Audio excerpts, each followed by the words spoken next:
I figured that I Love You was for David. Yeah, we go back. David, great to see you. I'm particularly liking the leather jacket. I haven't seen that before. Thank you. You know, someone said on Twitter, they said, "You're a multimillionaire, why do you dress like a homeless person?" and I responded with like a tweet that I was like a sad face or something, I forget exactly, but I realized immediately after I sent it, what I should have said is, well, at least I'm not a billionaire. Well, you're looking sharp. Thank you. Thank you. If you folks don't know, David and I worked together at Ripple. I was there for over a decade, and David was there the whole time. Actually, no, you retired 2 weeks before I left. Actually, so I got one up in the count there. You know, I think this audience would love some stories about like the old days at Ripple. You got anything good from those old days? So I'll start with the you story, and then I have a great kid story, and then I have the real answer to your question. I'll go quick. So first, the you story. I still, every 2 weeks, have a call that I've had forever. It's officially called my office hours, but it's basically just like a chance for anybody on the Ripple DC++ XRP Ledger team to talk to me about anything. Now, Brett is not part of that group and was not invited, but he showed up anyway. I don't know how or why, but it was always great to see you in those calls, so thank you for doing that, however it is you managed to sneak in. Of course, no one's ever going to kick you out. I will share a great kid story. Greg Kidd is in great shape, older gentleman. He was Chief Risk Officer at Ripple for a long time. He was working there while I was working there for many years of overlap. And he had a bicycle that had an electric battery and an electric motor long before those were popular. This is when nobody knew what those were. And importantly, his was one of the first that had the battery and the motor concealed where you couldn't see them in the frame and in the hub. So nobody would think it was an electric battery. And he's in good shape, but he's an older guy. He would cruise the streets of San Francisco and blow past the buffest 22-year-olds you ever saw on San Francisco hills, and they had no idea he was cheating. He would charge the bike by his desk at good times. So now the real answer to your story, a memory that I very much cherish at Ripple. Who here knows who Dan Kaminsky is, or should I say was? He sadly passed away. Anybody know who Dan Kaminsky is? Legendary security researcher, discovered a DNS bug that broke the entire internet. Really smart security guy. And this was in the early days when we were genuinely concerned that the XRP ledger just might not work. Like there might be some fundamental flaw in it that just would break everything. I know it sounds silly today, but this was a legitimate concern. And it could in theory be something we couldn't fix. Like it could be something we just like, oh yeah, you're right, consensus can never be secure. Oh well, everybody go home. Seriously, it sounds funny, but I really mean it. And so I met with Dan Kaminsky, I was a little bit nervous, and there's a great photo of me explaining to him on a blackboard. I posted it to Twitter a couple times. We have all the XRP Ledger consensus stuff on there. And just him asking questions and engaging with a great line to explain like what I had built and what the team was working on.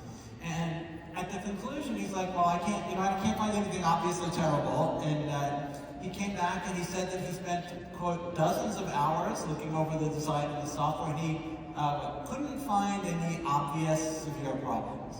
So I'm like, huge win, great, everybody, you're still working here. I picture you going, huge. Serious. I'll just tell you briefly, I had one other similar meeting with someone where this person was a Nobel Prize, there's no Nobel Prize in economics, but the Sperry Reichsbank Prize in memory of Alfred Nobel, people say it's a Nobel Prize in economics. And I was meeting with what everyone called that prize-winning economist, and he also could have said, oh yeah, no, the XRP ledger like isn't good for payments, it isn't good for, the tax is useless. Like, honest, and the problem is, if he said that, like I have certain beliefs in the field of economics, but there's no way I could defend them against an economist. Like, oh no, this is paper by these three guys that show, like, what am I gonna do? What's wrong with that paper? No way. Fortunately, he gave us a pretty good, he gave me also like, no, obviously terrible. So those were the two times where like, the elation, like the threat of disaster is what makes the victory so memorable. That's awesome. I can picture you becoming an economist just to prove the point and to argue with them. Glad I did not have Also talking about the old times, sort of, what did you do before you joined Ripple, and how did those things affect what you did at Ripple? I had a weird trajectory. It was funny when I was younger. As I left college, I started a company when I was in college. The company was starting to do really well, and I left college because my relatives who I left running the company were kind of dragging it into the ground a little bit. Turns out it failed, and valuable lesson. Nobody's fault except maybe mine. Just technology progression, but I knew only one thing, which is I didn't want to write software.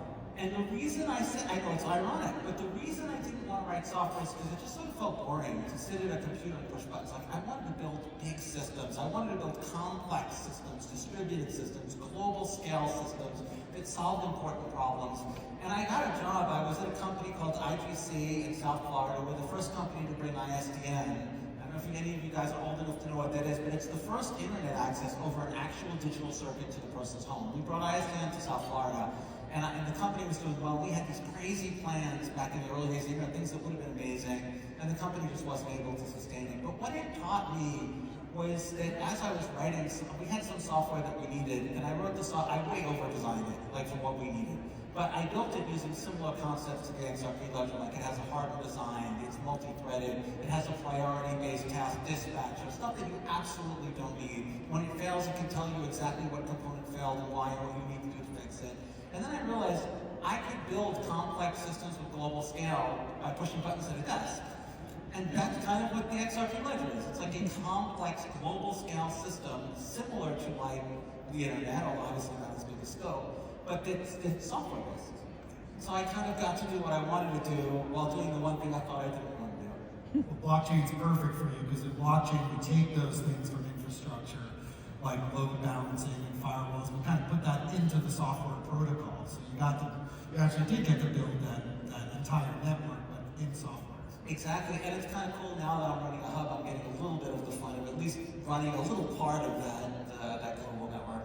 We appreciate your hub. It helps to keep the network responsive. So definitely appreciate that. Going back to now, since I joined Ripple, when I joined Ripple, they hired me to implement blockchain at banks, and this was 11 years ago. I used to have to hide the Ripple logo when I went to the bank. So, Ripple and the XRP Ledger have been leaders in really bringing traditional finance onto the blockchain. What are you excited about, now in DeFi and what's coming to the XRPL? I would understand why people would be a little sort of jaded and depressed with DeFi. The DeFi ecosystem's been stuck at about $150 billion in sort of total value for 2 years now. But I am super, super excited. I think what's happened is we've exhausted the market for what DeFi can provide today. And DeFi has to be able to provide things that like normal people want. So DeFi can provide things like gambling and collectibles and high yield and high risk. And those are not boring or terrible things. They're just not going to take over the financial system, right? Those are the things that solve real financial problems that normal people have. So I'm excited now because I feel enterprise adoption is not the end in itself. I think enterprise adoption is going to enable blockchains like the XRP Ledger to provide the services like what ordinary people need. They need on-off friends. They need liquidity. They need loans. They need the normal stuff that the financial system, TradFi system provides. And I think enterprise adoption is the gateway to being able to provide the things that mass retail wants. So I'm hopeful that that's what we're doing. Yeah, I think that's definitely coming into play. And as I talk to builders in the community, they're looking for things like liquidity, and we see these big players can bring liquidity onto the network for their own needs, but everyone else can piggyback on that liquidity to accomplish their goals also. I don't think people realize that is a classic model for adoption that we saw in many other technologies.